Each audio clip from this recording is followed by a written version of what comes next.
Crispy masala vada ఎలా తయారు చేసుకోవాలో చూద్దాం. ఇలా చేసి చూడండి, చాలా బాగుంటుంది. హాయ్ ఫ్రెండ్స్, ఈరోజు మసాలా వడలు చేసుకుందామని శనగపప్పు తీసుకున్నా. దాన్ని బాగా కడుక్కుందాం. కడిగి నానబెట్టుకుందాం. హాయ్ ఫ్రెండ్స్, ముందు శనగపప్పు నానబెట్టుకున్నాం కదా, కరెక్ట్గా ఒక 3 hours మంచిగా నానింది. ఇలా నానితేనే మసాలా వడ క్రిస్పీగా వస్తుంది. మరి ఎక్కువసేపు కూడా నానబెట్టుకోవద్దు. ఇప్పుడు కొద్దిగా పప్పు తీసి పెట్టుకుందాం. కొంచెం తీసి పక్కన పెట్టుకొని ఇది మిక్సీలో వేసుకొని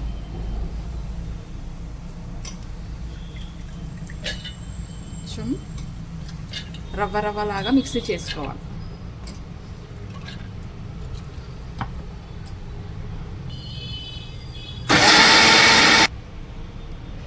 ఇలా ఉంటే సరిపోతుంది. ఇది ఇప్పుడు ఒక గిన్నెలోకి వేసుకుందాం. ఇప్పుడు ఇది కూడా మొత్తం మిక్స్ చేసుకుందాం. ఇది కూడా అయిపోయింది. ఇప్పుడు అదే మిక్సీ జారీలో పచ్చిమిర్చి, ఒక 4-5 ఎండుమిర్చి, 1 స్పూన్ జీలకర్ర,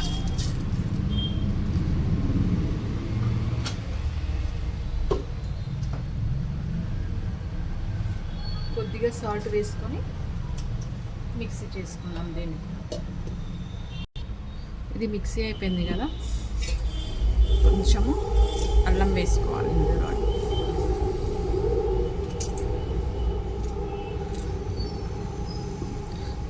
ఇది కూడా మళ్ళీ మిక్సీ చేసుకుందాం.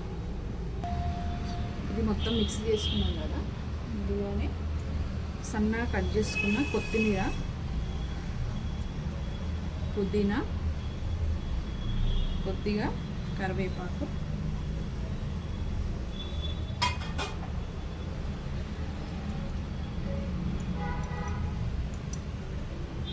గరం మసాలా పౌడర్,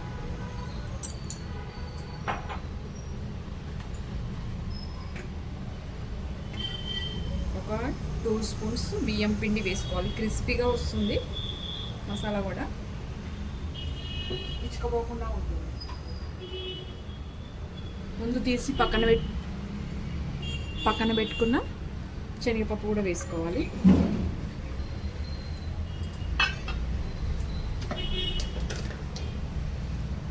పచ్చిమిర్చి, ఎండుమిర్చి మిక్సీ వేసుకున్నాం కదా, అది ఇప్పుడు వీటిని సరిపడా సాల్ట్ వేసుకొని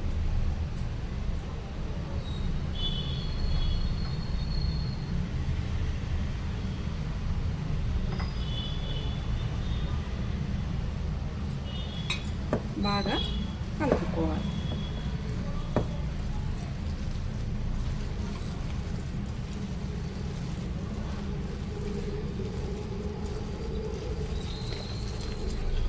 మంచి టేస్ట్ ఉంటుంది. ఎవరైనా ఇష్టంగా తింటారు. ఇందులో తోటకూర కూడా వేసి చేసుకోవచ్చు.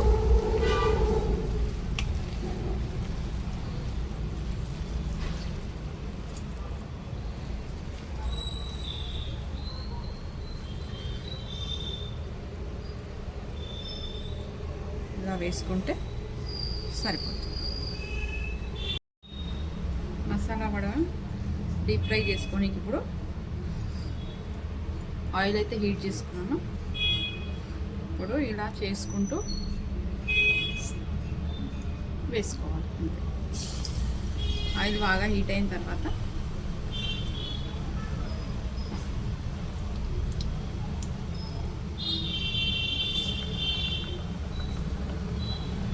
లో ఫ్లేమ్లో పెట్టుకొని కాల్చుకోవాలి.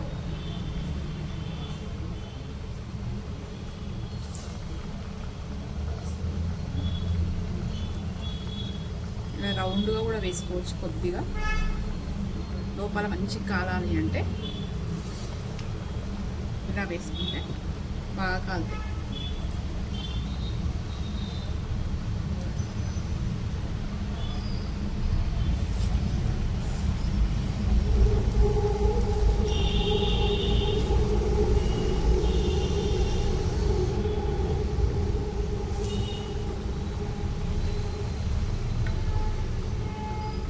కొద్దిసేపు అలానే పెట్టుకోవాలి, వెంటనే తీయకూడదు, లేకపోతే విచ్చుకుతాయి.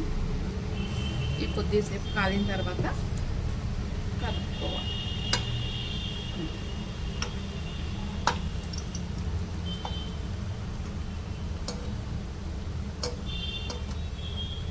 బాగా గోల్డెన్ బ్రౌన్ కలర్ వచ్చే వరకు కాల్చుకోవాలి.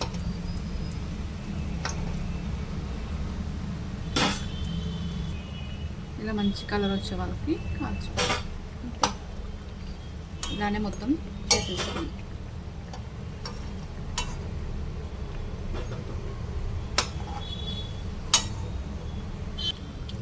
మసాలా వడలు ఇలానే చేసుకుందాం. వీడియో అయితే ఏంటి నచ్చితే like, share, subscribe, comment. Thank you for watching.